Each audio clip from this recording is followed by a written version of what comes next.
Damn it, Dwight, enough. Welcome to Watch Mojo, and today we're counting down our picks for the top 10 worst things Dwight Schurte has ever done on The Office. For this list, we're going over the most thoughtless, idiotic, and cruellest things done by the character Dwight Schurte from The Office. Are you okay? Oh my God. Daddy. Oh my God. If you like what you're hearing, be sure to check out the full song at the link below.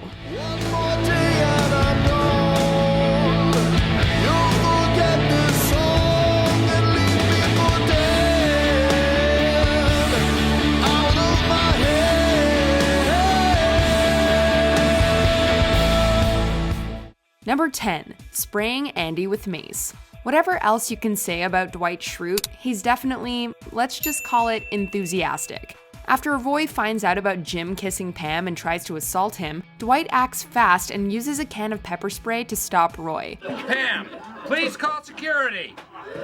Every day for 8 years, I have brought pepper spray into this office to protect myself and my fellow employees. Unfortunately, Dwight is overzealous in his use of the weapon and also sprays Andy after he returns from his leave of absence due to anger management issues. Hey guys, guess who's back? Ow! Ow! Ow! Oh God! No need to thank me. Ah! I am not a hero. I am a mere defender of the office. You know who's a real hero? Hero from Heroes. Dwight at least realizes that he isn't a hero for doing so. According to Dwight, that title only belongs to Hero from the show Heroes, and the lead singer of U2. Also Bono. Number 9. Screwing over his coworkers on healthcare. When Jan asks Michael to pick a healthcare plan for the office, Michael tries to palm the responsibility off on others. I really think I should be concentrating on sales. Really? Yeah. After Jim turns it down, he suggests Dwight do it instead.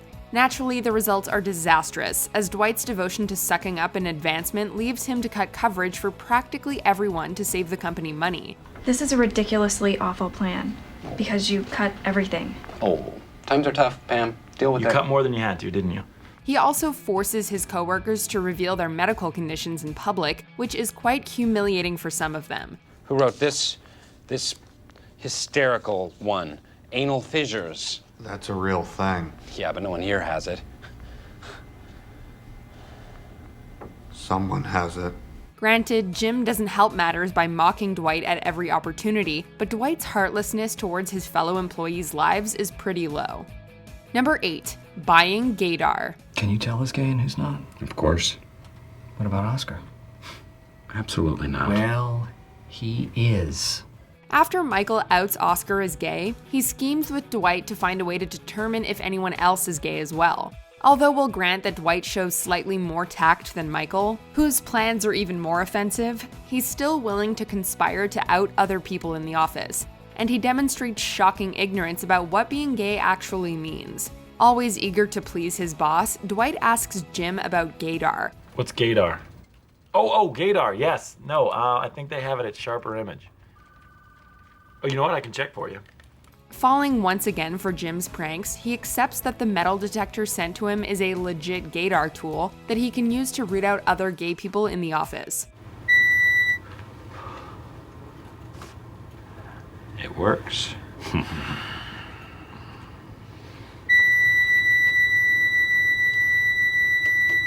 Oh no. Number 7. Destroying Jim and Pam's house. After Pam goes into labor, she asks that Dwight pick up her iPod at her house, but that he not touch anything else. When Dwight arrives, he notices the kitchen has mold. I searched everywhere, but I didn't find it. What I did find was mold, and lots of it.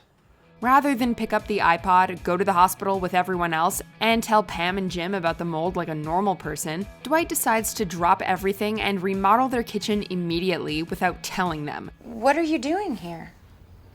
Isabel, hello. Yeah, the kitchen was disgusting, so... Wow. New cabinets. He proceeds to tear their kitchen apart with obvious results. The new parents return to their wrecked house in shock. I couldn't find your iPod.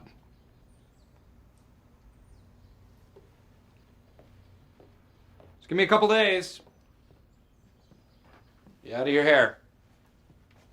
Number 6, trying to get Jim fired. It's no secret that Jim and Dwight don't get along. But while Jim's pranks can sometimes go too far, he's never actually wanted Dwight to lose his job. I cannot work with Jim anymore. Okay. Either he goes or I go. Dwight. You choose. Stop. One of us is out of here by the end of today. The same can't be said for Dwight, as he's frequently attempted to report or sabotage Jim in a variety of ways. Perhaps the most blatant example occurs after Jim is made co-manager of the Scranton branch along with Michael, which drives Dwight to sabotage Jim at every turn, even bugging his office and trying to turn everyone else against him, both of which work surprisingly well. Let us storm his castle. Come on. Tick. Let's get him. Tuck. Let's get Jim. Tick. We're just glad he never succeeded completely, and we suspect he secretly is too. Number 5, killing Angela's cat. She's in a better place. All right. Actually, the place that she's in is the freezer because of the odor. Having grown up on a farm, Dwight has a complicated relationship with animals. When asked to watch Angela's chronically sick cat Sprinkles, Dwight not only murders the cat by putting it in her freezer while it was still alive, which is undoubtedly animal cruelty, but he also lies to Angela about it, making it seem like Sprinkles died of her many illnesses. Naturally, Angela finds out. How could you do that without telling me? I thought I was helping you. I expected a hug.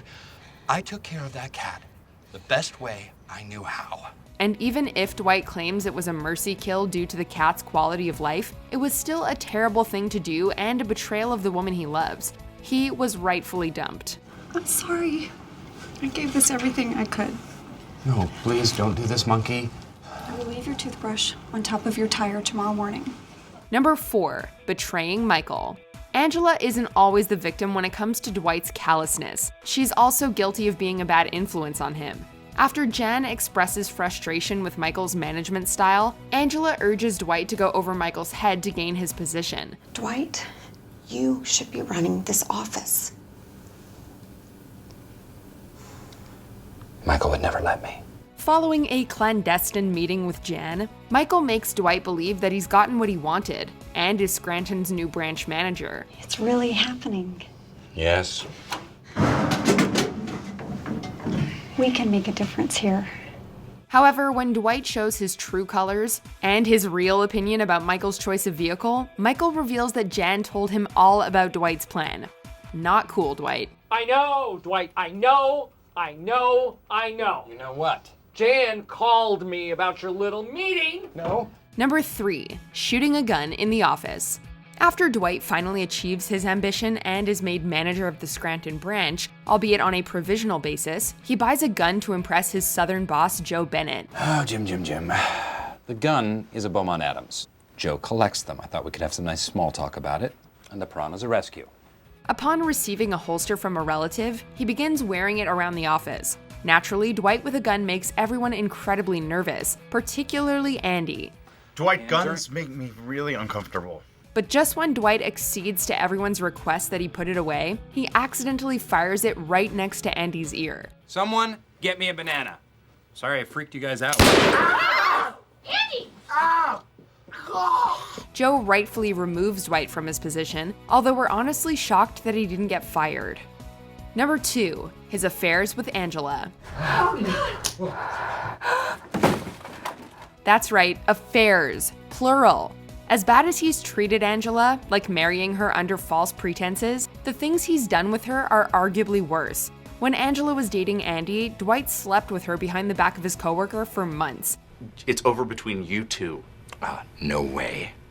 I am not giving up. You have to. No, I don't. Later on, after Angela becomes involved with Senator Robert Lipton, she again cheats with Dwight, creating uncertainty over who's the real father when she gets pregnant. That baby is a shroot.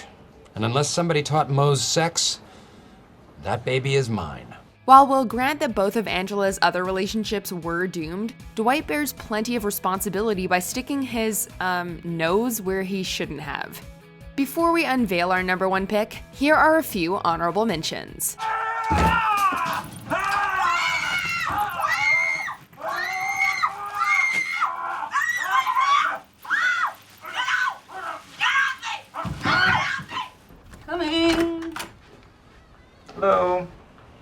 What are you doing here? We came here to eat dinner and to party. This is a dinner party, right? Dwight, why is the toilet paper only half a ply? Oh, I'm sorry. Is that not good enough for your anus? People say, oh, it's dangerous to keep weapons in the home or the workplace. Well, I say, it's better to be hurt by someone you know accidentally than by a stranger on purpose.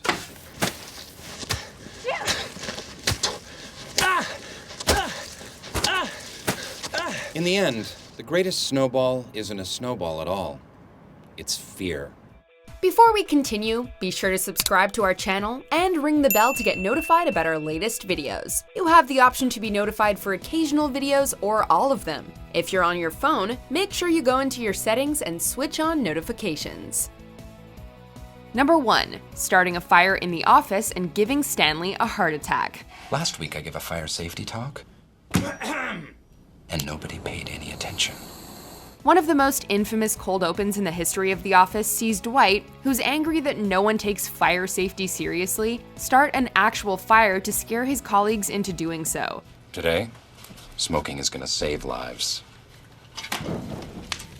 By trapping them all inside, he ensures maximum chaos, and everyone panics in their own way as they try to find a way out or try to make the most of what time they have left. Exit points, people. What's next? Oscar! Huh? Stay alive. I'm getting help. Pull me up! You're too heavy. I only weigh 82 pounds! Save Bandit! All the stress gets to Stanley, who has a heart attack. Not only is it shocking that Dwight wasn't fired, it's unbelievable that he wasn't sued. Do you agree with our picks? Let us know in the comments. And hey, if you're a fan of the song playing right now, be sure to check out the music video for it right here.